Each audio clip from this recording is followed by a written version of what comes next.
Little disclaimer before we start. Always talk to your healthcare provider before starting any new fitness routine. So I wanted to make this video for people who are interested in running and getting fit, because when you want to start running and you do the research, you can get really buried under all of the info. It's like you get bombarded with terms like pace, tempo, fartlek, etc. And some videos out there just leave you confused. Plus, I want people to see that you don't have to already be fit to run. Even chonky people like me can get out there and run for long periods of time and have fun.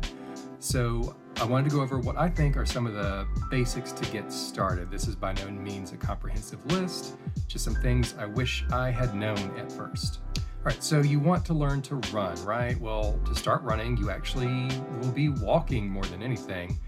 In order to build up that stamina, you'll be doing alternating intervals of running and walking, and gradually increase your running time until you don't need those walking breaks. Most plans have you train about 3 days out of the week, and this will take several weeks or a few months to accomplish, usually around 9 weeks total. But fortunately, you don't have to figure out those intervals on your own. Just find an app like Runkeeper, Strava, Adidas Running, or one of the many others out there. There are also plenty of beginner 5K training apps available, and you might have to try out a few to see which one you like best. But I would recommend C2 5K starting out. It's highly rated and probably the most used 5K trainer out there. Best of all, it's free to use. I personally really enjoyed the My First 5K program on Runkeeper for one reason alone. Instead of using a computer-generated voice to tell you when to do your intervals like most of the others, it uses a real person's voice, and she even gives you periodic reminders to pay attention to your breathing, your posture, and form. It's very helpful when starting out, and I responded to that training much better than I have to other apps I've used. Even now, I remind myself to check my posture and form in the middle of a run thanks to that. Keep in mind that a lot of apps will let you start their 5K training programs for free, but then you have to subscribe to continue using them. This includes Runkeeper's 5K trainer. Next, pick the time of day that's going to work best for you to get that run in. For me, I hit the road early in the summer months, like around 5:30 a.m., so I can avoid that killer southern heat. In winter months, I tend to go around midday or early afternoon if it's especially cold out. But overall, I'm definitely a morning runner. Getting out and being active so early really sets me up for a more productive day and a more restful evening.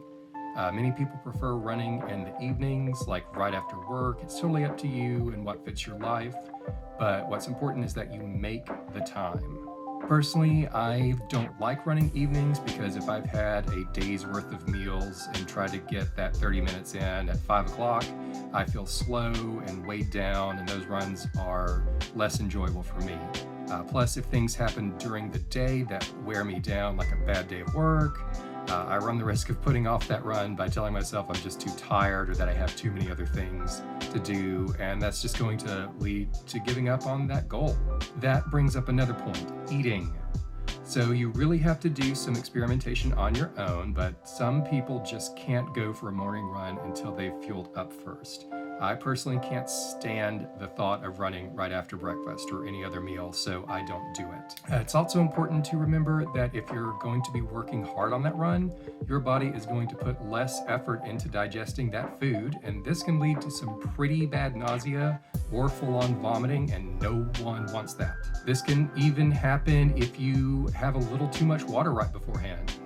I'm not saying don't hydrate first, just don't chug a big bottle right before you hit the road.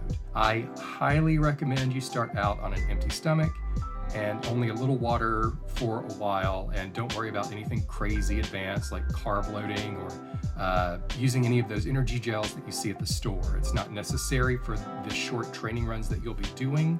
In fact, unless you're running for well over an hour at a time or training for a half or full marathon, fueling before a run isn't necessary at all. Your body stores more than enough energy to get you through that 20 to 30 minutes. And guys, I'm going to tell you a little secret that most people don't want to talk about. Those first few days of running, you're probably going to have some major upset stomach right in the middle of training. So here's a pro tip. Don't do that run until after you've had a good BM. Trust me on this. I don't even dream of going for a run until I've emptied the tank, if you know what I mean. One thing that you can do is get your body moving before you even leave the house. Do some high steps or some jumping jacks to jumpstart the process.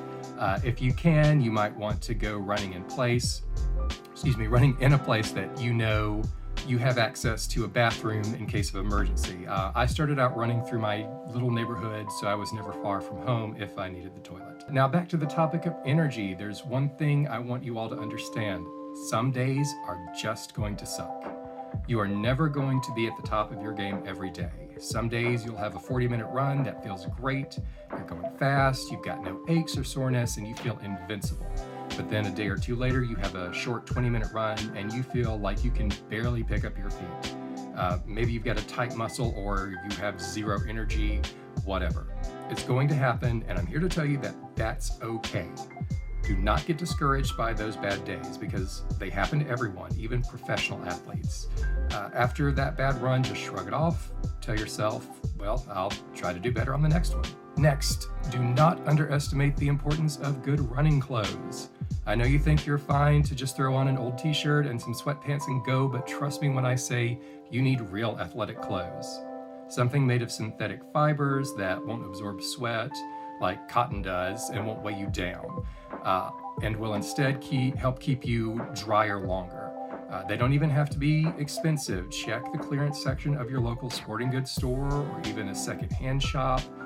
Amazon has extremely cheap athletic clothing as well, but be sure to do your research because these can sometimes be poorly constructed or may not fit well.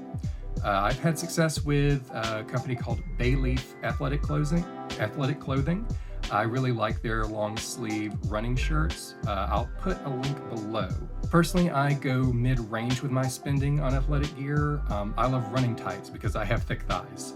But they can be very pricey, so I watch for sales from companies like Adidas and Under Armour. There are specialized running brands out there like Rocket, 2XU, and Janji, and they make great products that last a long time and look good too, but you can definitely break the bank on those brands as well as others like them. Save dropping the big bucks on athletic wear for a while. Start looking at the fancy brands when you get to a point that you're running regularly and want to step it up to the hardcore gear. Maybe once you're ready to run a 5K, you treat yourself to a new running outfit to show off at the race. You do you. But there are tons of options out there, but you'll find something that fits your budget. And let's get this out of the way now. Dudes, you should not be wearing shorts over your running tights. If you're worried about your junk being on display, don't. Good running tights for men should have extra fabric up front to keep you modest. I know wearing tights out in public can be scary for guys at first, but I promise you, you'll appreciate the comfort and you'll get used to it fast. For those of you who may not have to worry about your thighs rubbing together and causing friction burns, a good pair of running shorts are awesome during the summer months and will give you full range of movement. Tiny shorts are back in, so, rock it, guys. And good athletic clothing also includes socks. Again, avoid cotton unless you love painful blisters and chafed skin. Buy socks that are specifically made for athletic use and make sure they aren't too tight. I know they may feel snug and comfy at home, but once you start running, it's going to feel like your toes are being crushed together. I recommend Belega socks. I usually buy them from my local running store when they go on sale because they can be very expensive. But once I tried them, there was no going back for me. Specialized running socks can run roughly $15 a pair on average, so I know this isn't in everyone's budget. In that case, check out brands like Asics, Puma, Adidas. They all sell athletic socks in packs of about 5 or 6 for relatively cheap, and they get the job done. But even with the perfect socks, guys, I'm sorry to say that blisters still happen to all of us. Just take proper care of them when they happen. Don't break the skin of the blister and give yourself a day or two to heal. There's nothing wrong with delaying your training for an extra day if it means you won't have that blister pain to deal with. Now, I don't really want to get into super specific products in this video, but I cannot stress enough how much anti-chafe creams like Body Glide and chamois butter will save your life. I know you were thinking, I don't need that, I'll be fine. You know what else you don't need? Raw bloody nipples. Quick instructions: grease your nips, your butt crack, and your feet for max comfort. Also, this costs about $17 and this costs $10. Body Glide is very expensive for a small tube, so use chamois butter to save money. The tubes are big and they last a long time, and it accomplishes the same thing. I've had this one for months and I'm just now getting to the bottom. Something I don't recommend you cheap out on are your shoes. Not only is this the single most important item you need to start running, it can also be the hardest to nail down. I cannot stress enough how important it is for you to not buy the first pair of shoes you see labeled for running at the store or online. There are so many things to consider before buying, including heel drop, stability, cushioning, whether the shoe is built for speed or distance. If you've never shopped for running shoes before, it is daunting. So the best thing you can do for yourself is find a local running shop, not a big box athletic store. You need to talk to people who know what they're doing and are familiar with the products. Find a place where the employees themselves are runners. Ask them what shoes they like and if they've run any races in them. Get properly sized for your shoes. Some stores may even have devices that scan your feet and look at how you walk and give you a better idea of what shoes you might need. Also, consider that your feet will swell when running, so you may be a size 10 in your daily shoes, but you might have to go up half a size when buying running shoes. Just this year, I realized that I needed to go up half a size after years of wearing a size 12 shoe. The issue of buying shoes can go a lot deeper than this, but if you don't have a specialty running store near you and don't know what you're doing, then I highly recommend checking out Runner's World shoe guides, and since you're just starting out, go for what their top recommended all-purpose comfort shoe is. Money-saving tip: buy last year's model of the top recommended shoe. Shoe models barely change year to year, and you can get the old model at a discount. Now let's talk about missed running days. Guys, this is really simple. If you miss one day, or maybe two because the weather was bad, or you were feeling sick, or some other disaster got in your way, don't sweat it. Missing a day here or there is not a big deal. I do it all the time, and yeah, I still get upset when something interrupts my schedule. But it's not a big deal. Just adjust your training accordingly. If your app says you need to do 15 minutes on a Monday, but a dangerous storm decides to blow through, then you do it on Tuesday. I know that sounds very no duh, but sometimes we get so invested in routine and sticking to that schedule that we let minor inconveniences and delays get to us.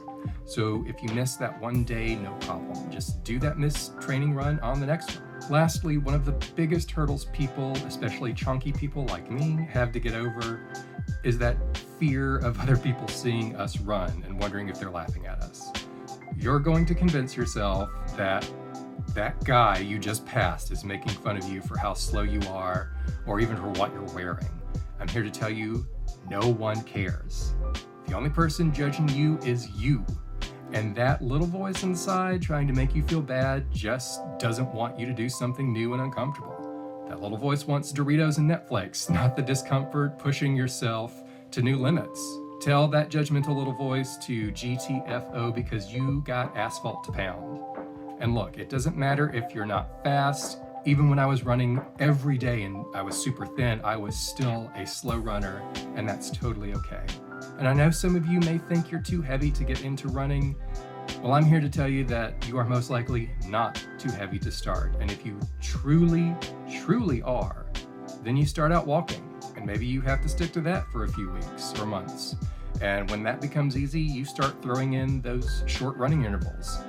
Maybe when you start out, the best you can do is a quick hustle like you're trying to get through a crosswalk before the light changes. If so, that's okay. You do that crosswalk hustle for that running interval, and you hustle the hell out of it. And the next one, and the next one. You got this. I spent so much time convincing myself that I couldn't run, but here I am, flaunting my chonky butt all up and down the track almost every day, right alongside those faster, fitter men and women. I may be slower than them, but I'm still getting it done and feeling proud of myself every time I finish a run, no matter how long, short, fast, or slow. I still did it, and that's the only thing that matters in the end. I hope this video helped you in some way, and I know there's so much more we can talk about, like the gear that I think is essential, my favorite running shoes and all that, but I'm trying to keep it as simple as possible here. Maybe I can do another one of these and get more in depth if anyone wants. And of course, please comment below with any questions or feedback. I'm by no means an expert, but I can do my best to answer any questions or point you in the right direction for more help. Lastly, if I have convinced some of you fellow Chonksters to get out there and start running, I want to see it. Take a photo, post it to Instagram or wherever with the hashtag ChonkyRunner. I put my post-run pics up all the time, so, let's all show that chonky pride. Thanks so much for watching this video, guys. I hoped it was even a little informative, and I hope you all have a great day. Later.